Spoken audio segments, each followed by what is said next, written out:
So friends, இப்போ நம்ம வந்து கடற்கரை கோயிலை பார்த்து முடித்தாச்சு. ஸோ அடுத்து நம்ம இப்போ வந்து 5 ரத்தாஸ், 5 ரதம், 5 குன்றுகளை வந்து சின்ன சின்ன குன்றுகளை அப்படியே குடஞ்சி வந்து ரதம் மாதிரி கோயில் மாதிரிலாம் பண்ணியிருப்பாங்க. அதை பற்றி தான் பார்க்க போகிறோம். அந்த பாருங்கள், மக்கள் இப்போவே எவ்வளோ மக்கள் பாருங்கள், ஒர்க்கிங் டேஸ்லேயே அவ்வளோ பேர் வந்து பார்த்துட்ருக்காங்க. ஆந்திரா, கர்நாடகா, இதே மாதிரி எல்லாம் பாருங்கள். ஷார்ட்ஸு, மாங்காய், கூழ், மோர், விளையாட்டு பொருட்கள் எல்லாமே இங்கே இருக்கும். மக்களுக்கு தேவையான விளையாட்டு பொருட்கள், டூரிஸ்ட் பிளேஸுக்கு உள்ள அத்தனை பொருட்களும் இங்கே இருக்கும். இப்போ நம்ம நேராக போய் ரைட்டில் போனோன்னா ஒரு பஸ் ஸ்டாண்டு, அதுதான் வந்து மெயின் பஸ் ஸ்டாண்டு. இப்போ மகாபலிபுரத்தோட பஸ் ஸ்டாண்ட் இருக்கும், அது அப்புறம் காட்டுறேன். நம்ம இப்போ லெஃப்ட்டு திரும்ப போகிறோம். ஸோ இப்படி போனால் தான் அந்த கோயிலுக்கு போக முடியும். கோயிலுக்கு போயிட்டே இருக்கேன். இப்போ பாருங்கள், வழி எங்கிலும் உங்களுக்கு வந்து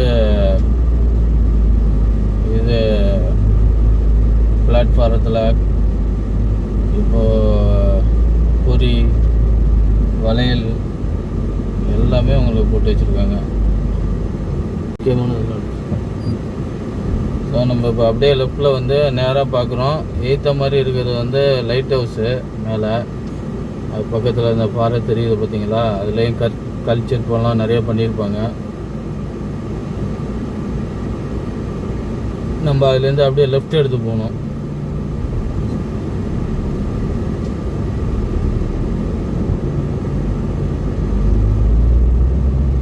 லெஃப்ட் எடுத்து நேராக போயிட்டுருக்கோம்.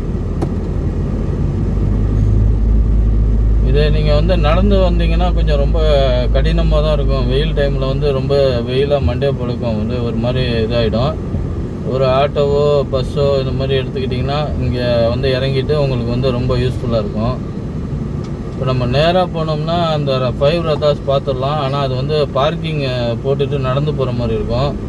அதனால் நம்ம வந்து கொஞ்சம் ஷார்ட் ரூட் மாதிரி பின்பக்கமாக போயிட்டு அந்த 5 ரத்தாஸ் கிட்டேயே வண்டியை நிறுத்திட்டு போய் பார்த்துட்டு வரோம்.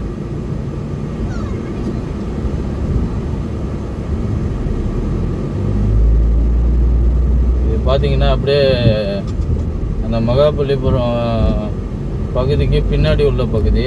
இங்கே பார்த்தீங்கன்னா இந்த சிற்பிகள்லாம் இருக்காங்களா, அந்த காலத்தில் எல்லாரையும் வரவழைக்கப்பட்டு இந்த பகுதியை உருவாக்கப்பட்டவங்களாம் இங்கேயே செட்டில் ஆகிட்டாங்க. அந்த சிற்பிகள் வீடு அவங்க வந்து இன்னமும் அதே தொழிலை தான் பண்ணிகிட்ருக்காங்க. சிற்பங்கள் எல்லாம் கல்லெல்லாம் வாங்கிட்டு வந்து இங்கே வந்து செதுக்கி அழகழகாக சிற்பங்கள்லாம் உங்களுக்கு இப்போ பின்னாடி புறம் போகும்போது பாருங்கள், ஏகப்பட்ட கல் சிற்பங்கள்லாம் பண்ணி வச்சுருப்பாங்க வித்தியாசமாக. அதை உங்களுக்கு காட்டுறேன். இப்போ பார்க்குறோம் பாருங்கள், இது எல்லாமே 2 பக்கமுமே பார்த்திங்கன்னா பெரிய பெரிய பட்டறையெல்லாம் இருக்கும். கல் வந்து ஃபுல்லாக சிற்பமாக மாற்றுற இந்த பாருங்கள், 2 சைடுமே உங்களுக்கு பாருங்கள் ஃபுல்லாக அடுக்கி வச்சுருக்காங்க. யாராவது பெரிய பெரிய வீடு, ரிசார்ட்டு, ஹோட்டலு, இல்லை யாருக்காவது வெளிநாட்டுக்கு யாருக்காவது பரிசளிக்கணும் அப்படின்னா இங்கே வந்து நீங்கள் வாங்கிக்கலாம்.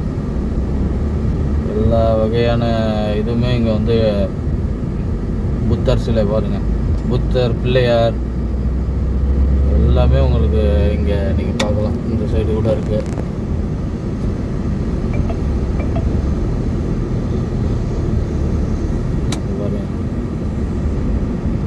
ரெண்டு சைடும் எவ்வளோ பெரிய பிள்ளையார்லாம் இருக்குது பாருங்கள்.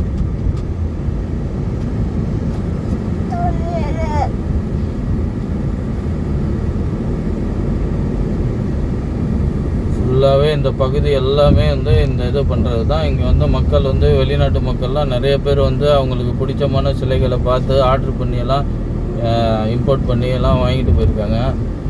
ஸோ யாருக்காவது தேவைப்பட்டால் இந்த பகுதியில் வந்து அணுகலாம். பொதுவாக இந்த பகுதிகள்லாம் பார்த்திங்கன்னா வந்து யூடியூப் மகாபலிபுரத்தை பற்றி எக்ஸ்ப்ளோர் பண்ணுறவங்க இந்த பகுதியெல்லாம் மேக்ஸிமம் காட்டியிருக்க மாட்டாங்க. ஆனால் இப்படிப்பட்ட பகுதிகள்லாம் இருக்குது அப்படின்னு சொல்லி உங்களுக்கு எக்ஸ்க்ளூசிவாக காட்டணும் அப்படிங்கிறதுக்காண்டியே நம்ம வந்து இந்த பகுதியை கொஞ்சம் லென்த்தியாக காமிச்சிட்ருக்கோம். மகாபலிபுரம் இந்த பாருங்கள், இப்போ நம்ம பார்த்துக்கிட்டு இருக்கிறது சீசல் மியூசியம்னு சொல்லுவாங்க, கடல்வாழ் உயிரினங்கள் மியூசியம் இந்த பகுதியில் இருக்குது. அதுக்குள்ளேயே பார்த்திங்கன்னா உங்களுக்கு வந்து டைனோசர் மியூசியம் அப்படின்னு 2 மியூசியம் உள்ளே வச்சுருக்காங்க. இது வந்து அப்படியே மகாபலிபுரத்துக்கு பின்புறமாக வரும். ஸோ மேக்ஸிமம் பல மக்களுக்கு வந்து இந்த பகுதியை தெரியாமல் இருக்கும். ஸோ அதனால் இந்த பகுதியை உங்களுக்கு காட்டணும் அப்படின்னு சொல்லி காட்டிகிட்ருக்கோம். அது இல்லாமல் பார்த்திங்கன்னா இந்த சிலை செய்கிற பட்டறை இருக்குல்ல, அது வந்து மேக்ஸிமம் அந்த முன்பகுதிகளில் குட்டி குட்டி சிலைகள் தான் வச்சுருப்பாங்க.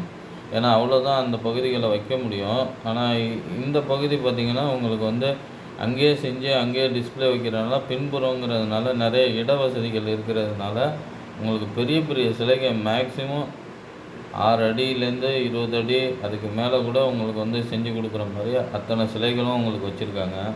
இங்கே பாருங்கள், பிள்ளையார், யானை, புத்தர், ஈசா முதற்கொண்டு எல்லாமே வச்சுருக்காங்க. ஸோ அதெல்லாம் உங்களுக்கு காட்சிப்படுத்தணும் அப்படிங்கிறதுக்காக இந்த வீடியோ வந்து உங்களுக்கு பண்ணியிருக்கோம். இது சம்மந்தமாக உங்களுக்கு வந்து இந்த ஆர்ட் கேலரி, இந்த சிலைகள் விரும்பி சேகரிக்கிறவங்களுக்கெல்லாம் இது ரொம்ப யூஸ்ஃபுல்லாக இருக்கும் அப்படின்னு சொல்லி இந்த வீடியோ தொடர்ச்சியாக இந்த 5 ரதத்தை வந்து சேர போகிறோம். வாங்க அங்கே உள்ள பகுதியை பற்றி உங்களுக்கு டீட்டெயிலாக காட்டுறேன்.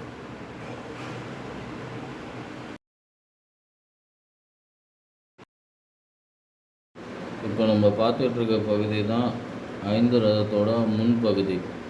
இங்கே பார்க்குறீங்களா, 5 ரதமும் உங்களுக்கு தெரியுது பாருங்கள். 5 ரதம் எல்லாமே பார்த்திங்கன்னா 5 குன்றுகளாக இருந்ததை தான் குடைந்து ரதம் மாதிரி உருவாக்கியிருக்காங்க. 1500 வருடம் முன்னாடி பல்லவர்களால் உருவாக்கப்பட்ட இந்த பகுதி வந்து பல இயற்கை சீற்றத்தால் புதைந்துண்டு போயிடுச்சு. மண்ணால் மூடி இருந்த இடமே தெரியாத அளவுக்கு ஆயிடுச்சு. அதுக்கப்புறம் 200 வருடம் முன்னாடி ஆங்கிலேயர் ஆட்சி காலத்தில் வந்து இதை வந்து தோண்டி எடுக்கப்பட்டு மக்களுக்கு காட்சிப்படுத்தப்பட்டிருக்கு. இந்த பகுதிக்குள்ளே தான் இப்போ நம்ம உள்ளே போயிட்டுருக்கோம் பாருங்கள். அங்கே ஒரு அழகான சிங்கம் வந்து நம்மளை வரவேற்கிற மாதிரி இருக்கும். ஸோ இந்த பகுதி பார்க்கவே எவ்வளோ அழகாக ரம்மியமாக இருக்குது பாருங்கள். உள்ளே போய் ஒன்று ஒன்றும் எப்படி இருக்குது அப்படிங்கிறத பற்றி உங்களுக்கு விவரித்து சொல்கிறேன். இதே மாதிரி போன வீடியோவில் கடற்கரை கோயில் பார்த்தோம்ல, அதே மாதிரி ஒரு கடற்கரை கோயில் 800 மீட்டர் உள்ளே வந்து ஒரு கோயில் இருந்துச்சு. பல இயற்கை சீற்றத்தால் கடல் உள்வாங்கினதுனால அந்த கோயில் வந்து தண்ணிக்குள்ளார போயிடுச்சு. போன டைம் சுனாமி வந்தபோது கடல் அலை உள்வாங்கி திரும்ப அடித்த போது அந்த கோயில் வந்து தெரிஞ்சிருக்கு. ஸோ அதில் மிஞ்சின பகுதி தான் இந்த பகுதிகள்லாம் எல்லாமே. பல பகுதிகள் வந்து இதாகிடுச்சு. இப்போ நம்ம பார்த்துக்கிட்டு இருக்கிறது வந்து திரௌபதி ரதம்னு சொல்லுவாங்க பாருங்கள். அது வந்து நம்ம கூரை அமைப்பு போல் அமைச்சிருக்காங்க. கீழெல்லாம் பாருங்கள், சிங்கம், மாடு எல்லா சிலையும் 2 பெண் உருவங்கள் பிடிச்சிருக்காங்க பாருங்கள். ஸோ அந்த பகுதிக்கு வந்து பக்கத்தில் இருக்கிறது இன்னொரு ரதம். அது பார்த்திங்கன்னா இதை விட வந்து வித்தியாசமாக இருக்குது. உங்களுக்கு வந்து மேற்கூரைகள் வந்து ஒன்று ஒவ்வொரு மாதிரி டிஃப்ரெண்ட்டாக செதுக்கி அழகாக வடிவமைச்சிருக்காங்க. அப்படியே நம்ம பார்த்துட்டு இந்த பக்கம் வந்தோம்னா உலகிலேயே மிக அற்புதமாக செதுக்கி உருவாக்கப்பட்டிருக்கிற யானை உருவத்தை தான் இப்போ நம்ம பார்க்க போகிறோம். அந்த யானை பார்த்திங்கன்னா கிட்டத்தட்ட ஒரு தத்ரூபமாக இருக்கும். ஸோ இந்த உருவத்தை வந்து செதுக்கிறது வந்து உலகத்தில் வந்து இதுவும் ஒரு தலை சிறந்த ஒன்று. இதிலேருந்து ரெஃபரன்ஸ் எடுக்கிறாங்க. ஏன்னா அந்த தந்தத்துலேருந்தும் காது மடல்லேருந்தும் அந்த முகத்தை கூட பாருங்கள் எவ்வளோ அழகாக வடிவமைச்சிருக்காங்க. ஒரு பாறை குன்றை இந்த அளவுக்கு நேர்த்தியாக உருவாக்கியிருக்காங்க. இப்போ நம்ம பார்த்துட்டு இருக்கிறது வந்து ஒரு பெரிய மலையை வந்து குடைஞ்சிருக்காங்க பாருங்கள். அதுதான் நடுவில் இருக்குது பெரிய ரதம். அது பக்கத்தில் இன்னொரு ரதம் இருக்குது பாருங்கள். ஒன்று பாருங்கள் டிஃப்ரென்ஸாக இருக்குது. ஒன்றுத்துக்கு ஒன்று ஒரே மாதிரி காப்பிலேயே இல்லை. அந்த அளவுக்கு வந்து அவங்க வந்து ஒன்றுக்கும் எவ்வளோ நுண்ணறிவோட வேலைப்பாடுகள் பண்ணியிருக்காங்க பாருங்கள். அந்த அளவுக்கு வந்து வித்தியாசம் காட்டுறாங்க. நம்ம உள் பகுதியில் போய் பார்வையிட்டு இருந்தோம். அந்த பாறையை குடஞ்சி எந்த அளவுக்கு குடஞ்சா அது வந்து தெறிப்பு விடாது, உடைந்து உழுவாது அப்படிங்கிற அளவுக்கு அவங்க ஒரு நேர்த்தியான ஒரு சயின்ஸு அப்படி தான் சொல்லணும். ஆர்கிடெக்சர் சயின்ஸு மாதிரி பண்ணியிருக்காங்க. இத்தனை வருஷம் தாங்கி நிற்கிது, அதுதான் பெரிய விஷயம். நம் நாட்டு தமிழர்கள்லாம் போய் வெளிநாட்டை கட்டிடத்தை வியந்து பார்த்து ஆஹா இவ்வளோ உயரமாக இருக்குது அப்படிங்கிற காலகட்டத்தில் நம் முன்னோர தமிழர்கள் வந்து 1500 வருஷம் முன்னாடியே இப்பேற்பட்ட இடத்தை உருவாக்கி வெள்ளைக்காரர்களை இங்கே வந்து வியந்து பார்க்குற அளவுக்கு செஞ்சுட்டு போயிருக்காங்க அப்படிங்கிறத நினைக்கும் போது ரொம்ப பெருமையாக இருக்குது. இது வந்து அப்படியே பின்பகுதி நம்ம அந்த பெரிய ரதம் பார்த்தோம்ல, அது பார்த்திங்கன்னா அப்படியே வராண்டா மாதிரி கொடுத்துருக்காங்க. அதை சுற்றி உங்களுக்கு தூண்கள் அமைச்சிருக்கு. ஒவ்வொரு தூணும் பார்த்திங்கன்னா அவ்வளோ அழகாகவும் ஒரே மாதிரி நேர்த்தியாகவும் ஒவ்வொரு தூண்லையும் வித்தியாசமான சிலைகள் பொறித்தும் உருவாக்கியிருக்காங்க. இது எல்லாமே பார்த்திங்கன்னா தனித்தனி கல்லாகவோ கொண்டு வந்து அட்டாச் பண்ணது கிடையாது. இது அத்தனையுமே பார்த்திங்கன்னா அந்த மலையில் குடையிறத அப்படியே வந்து உங்களுக்கு தூணாகவும் இதாகும். நாங்கள் அப்படியே அந்த பக்கம் வழியாக வெளிப்புறத்துக்கு போயிட்டோம். அந்த சைடு கொஞ்சம் இறங்க ரொம்ப கஷ்டமாக இருந்தாலும் அப்படியே நாங்கள் பின்னாடி பக்கமாக குழந்தைய தூக்கிட்டு போனோம்னா அந்த திரௌபதி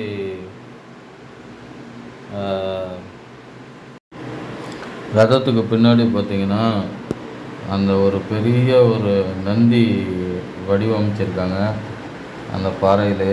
அதுவுமே கூட பார்த்திங்கன்னா ரொம்ப தத்ரூபமாக இருக்குது. அந்த திரௌபதி ரதத்துக்கு பின்னாடி பாருங்கள் எவ்வளோ வேலைப்பாடுகள். இங்கே பாருங்கள், பல்லவர் உருவம், ஆண் உருவம், பெண் உருவம், அவங்க அணிந்திருந்த உடைகள் முதற்கொண்டு காட்சிப்படுத்தியிருக்காங்க. அதுலேயும் இந்த நந்தி வந்து ரொம்ப தத்ரூபமாக இருந்துச்சு. இப்போ நம்ம வந்து அந்த பகுதிகளை முடிச்சுட்டு கடைசியாக உள்ள அந்த பீம ரதம் அந்த பகுதி பக்கம்தான் போய் பார்க்க போகிறோம்.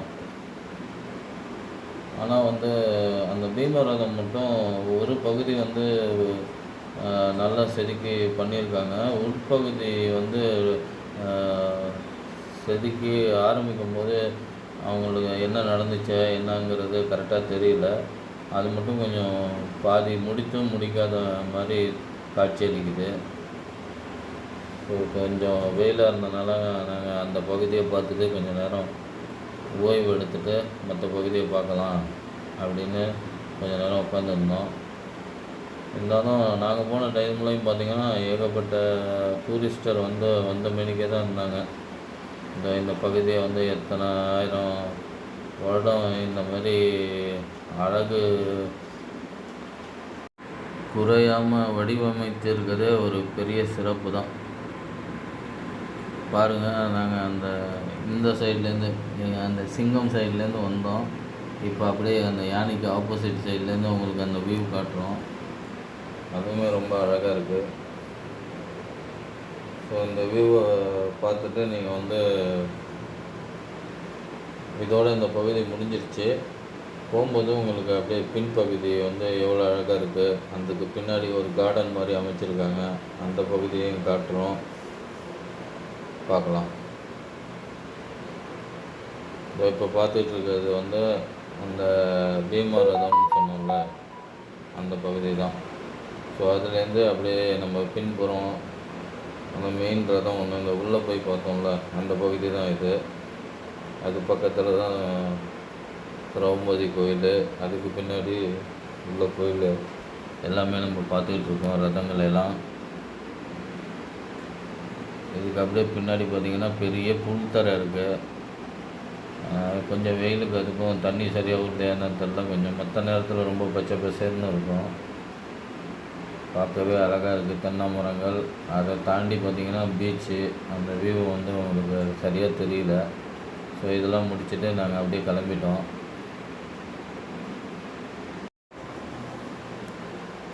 அப்படியே நம்ம வந்து அந்த பின்புற காட்சியை தான் பார்த்துக்கிட்டு இருக்கோம்.